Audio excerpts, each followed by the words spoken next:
യവൻ ഒരു മദ്യം എടുത്ത് ഇങ്ങനെ കഴിക്കാൻ പോകണം. എന്നെ കണ്ടുകൊണ്ട് എന്നെ ആദ്യം അകത്ത് കയറ്റിയില്ല. അവനെ തട്ടി മാറ്റി ഞാൻ അകത്ത് കയറി. ഉടനെ കേട്ടനെ പോയി എന്നെ മുന്നിൽ അങ്ങ് ഫ്രണ്ടിലെത്തിയിട്ട് ഈ മദ്യം എടുത്ത് കഴിക്കാൻ പോയി. കഴിയുമ്പോൾ ഈ മദ്യത്തിനെ തട്ടി എറിഞ്ഞിട്ട് ഞാൻ അകത്തെ റൂമിലോട്ട് കയറിയപ്പം ആദ്യത്തെ മുറിയിൽ മകൻ കിടക്കുന്നു, രണ്ടാമത്തെ മുറിയിൽ അവൻ്റെ ഭാര്യ തറയിൽ കമഴ്ന്ന് കിടക്കും. ഇതിനിടയ്ക്ക് യവൻ ആ വാഷ് ബേസിൻ്റെ അവിടെ പോയി എന്തോ എടുത്ത് കഴിക്കുന്നത് ഞാൻ കണ്ടു.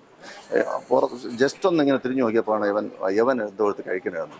അപ്പോൾ എനിക്ക് ആ ഭാര്യയും മകനും കിടക്കണ കണ്ടപ്പോഴേ എനിക്ക് മനസ്സിലായി അവർ മരിച്ച രീതിയിലാണ് എനിക്ക് അനുഭവപ്പെട്ടത്.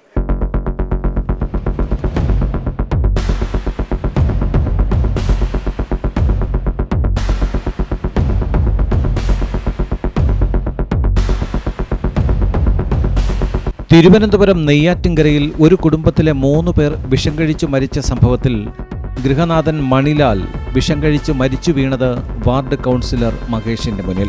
രക്ഷിക്കാൻ ശ്രമിക്കുന്നതിനിടെ കുഴഞ്ഞു വീണ മണിലാലിനെ ആശുപത്രിയിലെത്തിച്ചെങ്കിലും മരിക്കുകയായിരുന്നു. ഇന്നലെ രാത്രി 10:30ഓടെയാണ് നെയ്യാറ്റിൻകര കൂട്ടപ്പന ക്ഷേത്രത്തിന് സമീപം മണിലാൽ, ഭാര്യ സ്മിത, മകൻ അഭിലാൽ എന്നിവർ വിഷം കഴിച്ചു മരിക്കുന്നത്. ബന്ധുവാണ് കൗൺസിലർ മഹേഷിനോട് വീട്ടിൽ പോയി അന്വേഷിക്കാൻ ആവശ്യപ്പെടുന്നത്.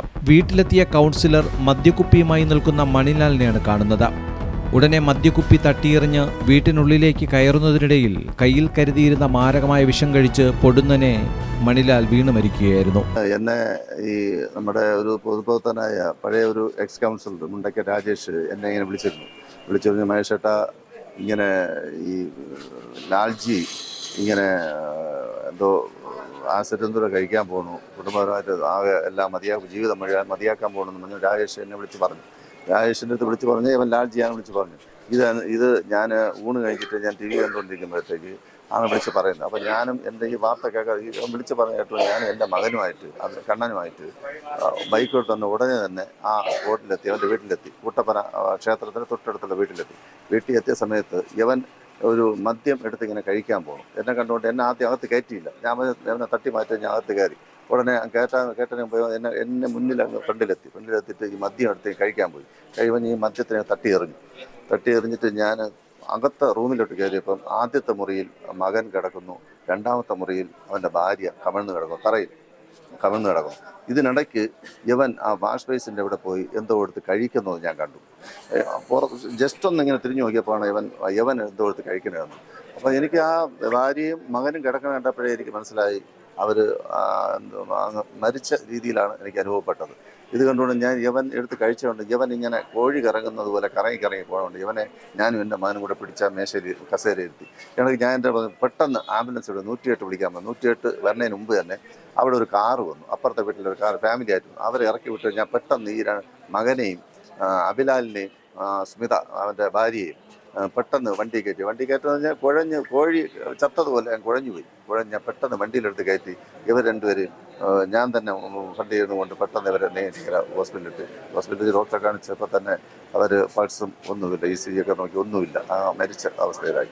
ഉടനെ തിരിച്ച് കുറച്ച് കഴിഞ്ഞപ്പോൾ 108 തന്നെ എൻ്റെ മകൻ അവരെയും കൊണ്ട് പിന്നെ ഹോസ്പിറ്റലിൽ മോനെയും അച്ഛനെയും കൊണ്ട് മണിലാലിനെയും കൊണ്ട് ഹോസ്പിറ്റലിൽ അവനും കൊണ്ടുവന്നപ്പോൾ അവനും മരിച്ചു. ഇതാണ് അവസ്ഥ. സാമ്പത്തിക പ്രതിസന്ധിയാണ് കാരണമെന്നാണ് എനിക്ക് മനസ്സിലാക്കാൻ സാധിച്ചത്. ഇതിനു മുമ്പും ഇവർക്ക് ഇതുപോലെ ഇഷ്യൂസ് ഉണ്ടായിട്ടുണ്ട്, സാമ്പത്തിക പ്രതിസന്ധി ഉണ്ടായിട്ടുണ്ട്. അപ്പോൾ ഞാൻ അറിഞ്ഞത് ഇവൻ്റെ ഭാര്യ ഒരു കത്തെഴുതി വെച്ചിട്ടുണ്ടെന്നാണ് പറഞ്ഞത്. ഭാര്യയുടെയും ഭർത്താവിൻ്റെ അറിവോടുകൂടെയാണ് ഇതൊക്കെ സംഭവിച്ചിട്ടുണ്ട് എന്നാണ് മനസ്സിലാക്കാൻ സാധിക്കും. കത്തൊന്നും ഞാൻ ആദ്യം കണ്ടില്ല. ഇപ്പം ഞാൻ തിരക്കിയപ്പോഴാണ് ഈ കത്തിൻ്റെ വിവരങ്ങളൊക്കെ മനസ്സിലാക്കുന്നത്. അവർ രണ്ടുപേരുടെയും ആ ഭർത്താവിൻ്റെയും ഭാര്യയുടെയും അറിവോടെയാണ് ഇതൊക്കെ നടത്തുന്നത്. മകൻ എന്തായാലും 28 വയസ്സായ ഒരു മകനാണ്. എന്തായാലും പോളിടെക്നിക് കഴിഞ്ഞിട്ടുള്ളൊരു പയ്യനാണ്, പഠിക്കുന്നൊരു പയ്യനായിരുന്നു. ഇടയ്ക്ക് നല്ല പയ്യനാണ്. നമ്മുടെ നാട്ടിലേക്ക് ഒരു നല്ലൊരു ചെറുപ്പക്കാരനാണ് നഷ്ടപ്പെട്ടിരിക്കുന്നത്. മാത്രമല്ല ഫാമിലി സാമ്പത്തിക പ്രതിസന്ധി എന്നാണ്. മുമ്പും ഇതുപോലെ സാമ്പത്തിക പ്രതിസന്ധിയൊക്കെ ഉണ്ടായിട്ടുണ്ട്.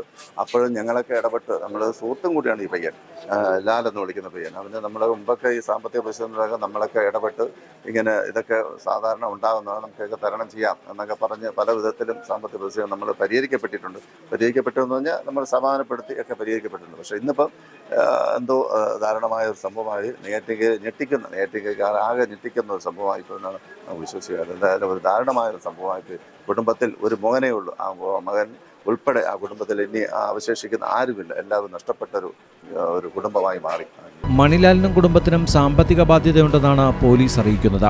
3 വർഷമായി തൊഴുക്കലിൽ ഇവർ വാടകയ്ക്ക് താമസിക്കുകയായിരുന്നു. മൃതദേഹങ്ങൾ മെഡിക്കൽ കോളേജിൽ പോസ്റ്റ്മോർട്ടം പൂർത്തീകരിച്ച് ശാന്തി കവാടത്തിൽ സംസ്കരിക്കും. Time B news, Thiruvananthapuram.